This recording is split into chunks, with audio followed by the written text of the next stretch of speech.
May we move now back to the middle row? Good evening, doctor. Sales manager from shipping company. Is the hell and paradise are there? How as a common person I believe? I don't believe in any religion. Well, ask the question that, how do I know there's hell and heaven?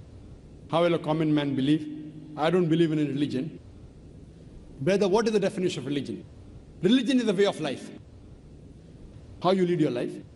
Many people say that, I don't mind, I'm just a human being, I'm born, I will do test and error, and I will know how to lead a life.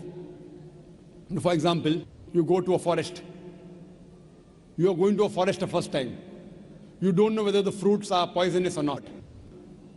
If you start eating any fruit, you may end up eating a fruit which is poisonous and you may die. What do? You ask an expert. Right or wrong? When you get sick, who do you go to, brother? When you are sick, who do you go to? Why? The doctor is an expert in treating sickness, correct? You can't say, I am a human being, I will treat myself. No. That's what the Quran says in Surah Nahl.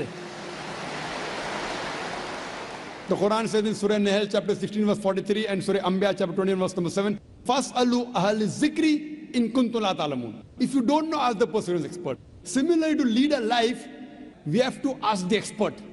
Now, who is the expert? Who is the expert? The person who created us. Who created us? It's Almighty God. So, we have to follow the commandment of Almighty God. If you do not believe in Almighty God, you should listen to my video cassette, Is the Quran God's Word? Where I have proved logically and scientifically the existence of Allah subhanahu wa ta'ala. If you are an atheist, are you an atheist, brother? Are you an atheist? Pardon me? Are you an atheist? No. Not an atheist. So what do you? Do you believe in God? Actually, I believe in the power. But fine. That means you believe in God.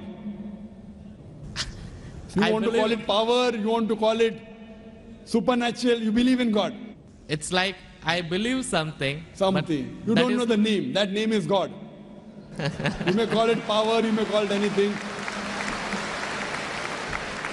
If you don't believe in God, then you listen to my video cassette, Is the Quran God's Word? If you don't know who that power is, yet you listen to my cassette, Is the Quran God's Word? Where I have proven scientifically, undoubtedly, existence of Allah subhanahu wa ta'ala, and the Quran is the word of Almighty God.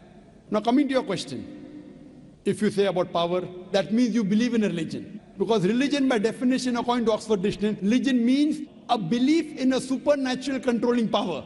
Power word is there. That means you believe in a religion. Religion, according to Oxford Dictionary, means a belief in a supernatural controlling power, a personal God or gods that deserve obedience and worship. That means you believe in religion, you don't know the definition of religion. So don't say I don't believe in religion. Religion is English word, brother. Religion is English word. If you open the Oxford Dictionary, it says religion means a belief in a superhuman controlling power, and you believe in a power.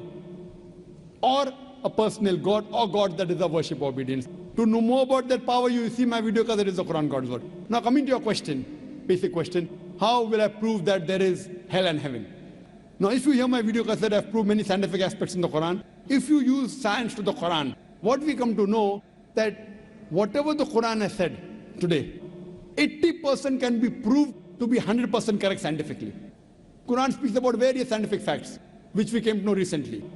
It speaks about astronomy, it speaks about the spherical nature of the earth, it speaks about the Big Bang, it speaks about the light of the moon is not its own reflected light, it speaks about the water cycle, it speaks about biology, it speaks about botany, it speaks about zoology, it speaks about embryology, all these things. Now, today is the age of science and technology. If we put this test of science to the Quran, what we come to know, 80% whatever the Quran has said is 100% perfectly correct. The balance 20% is ambiguous, neither right, neither wrong. Out of the 20%, not even 0.01% has been proved to be wrong by scientific fact. It is ambiguous. So what my logic says, when 80% is 100% correct, and not even 0.01% of the 20% is proved wrong, so my logic says that inshallah, even that 20% will be correct. It's a logical belief. I being a medical doctor, Quran speaks about astronomy, embryology, genetics, everything perfect. Then you ask me, brother, you being a doctor, you believe in hell? You believe in heaven? You believe in jinn? You believe in life after death? So my logic says, inshallah, even the other 20% in the Quran, which science hasn't reached up to that level. Science cannot prove it. Maybe science will prove 50 years later or 10 years later. But today science hasn't reached that level. So in this way, I believe whatever 20% which science hasn't proved to be right or wrong, inshallah even that will be right. This is one way to prove about hell and heaven. There's another way, simple way, without reading Quran. Brother, I am asking a simple question. Is robbing good or bad? Robbing is good or bad? Robbing is bad. Bad. Yeah. Raping a girl is good or bad? No, bad. Bad. Okay, now I am asking you a question. Logically, I suppose happen to be the biggest mafia. Hypothetically. I am a big robber. You prove to me logically and scientifically. I am a very logical person. I am a scientific person. I am a logical person and scientific person. You prove to me why robbing is bad for me and I will stop robbing. Only one reason you give me, one good reason why robbing is bad for me and I will stop robbing. It hurts others. It hurts people. It hurts others. What difference does it make to me? If it hurts, if I rob 1,000 riyal, it is benefiting me. I can see movie. I can go to a 5-star hotel. What difference does it make whether it hurts others? Does it hurt me? I told you, prove to me why it is bad for me, not for others. I am least bothered about the others. Why is it bad for me? When I'm robbing 1,000, if it hurts him, no problem. What difference does it make to me? If it hurts somebody else, does it make a difference to me? I can enjoy, I can see movie. I can eat chicken biryani. I asked you, give me one logical reason why it is bad for me, not why it is bad for others. I am a big mafia. I am powerful. I am a scientific person, logical person. Prove to me one good reason, logical, why robbing is bad. I will stop robbing. Come on. Another try, brother. Another try. One more try. Why it is bad? No answer. No answer. Try. There are 20, 30 reasons, 100 reasons you can give. Actually, as you said, the religion means the way of life. Not religion. Why robbing is bad? Tell me. Don't go to religion. No. I'm coming to the point. No, not point. First tell me why robbing is bad. We'll come back to your point afterwards. I'll come to your point afterwards. When that is the way of life. Not way of life. Tell me why robbing is bad according to you. Why it is bad for me, I will stop robbing. Up to me, it hurts others. So, but what difference does it make to me when it hurts others? Does it hurt me?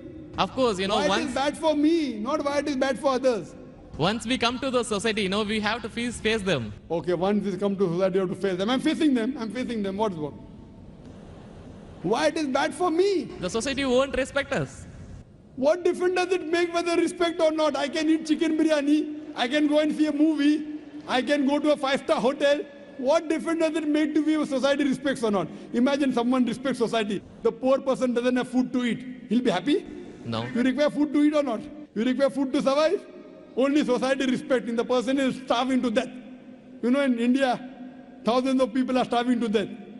What difference does it make? I must give me one good reason why robbing is bad. I stop robbing. Why it is bad for me? Can anyone else help him out? Why robbing is bad? Why robbing is bad?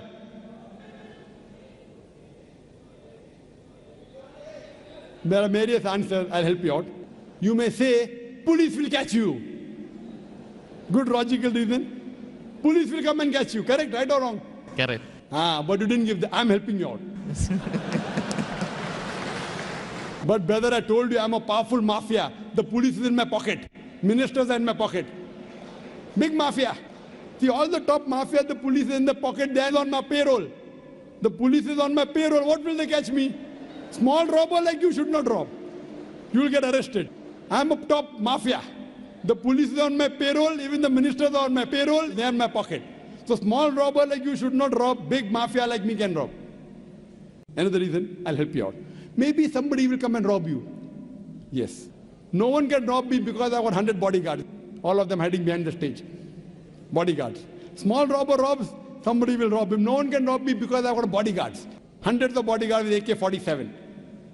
So logically, you cannot prove at all why robbing is bad. With all your science and technology, you cannot prove robbing is bad. So shall I take it in that way? It is to make people fear that, if you do wrong things, then when you die. What wrong thing? Where is robbing wrong? First you prove it is wrong, na?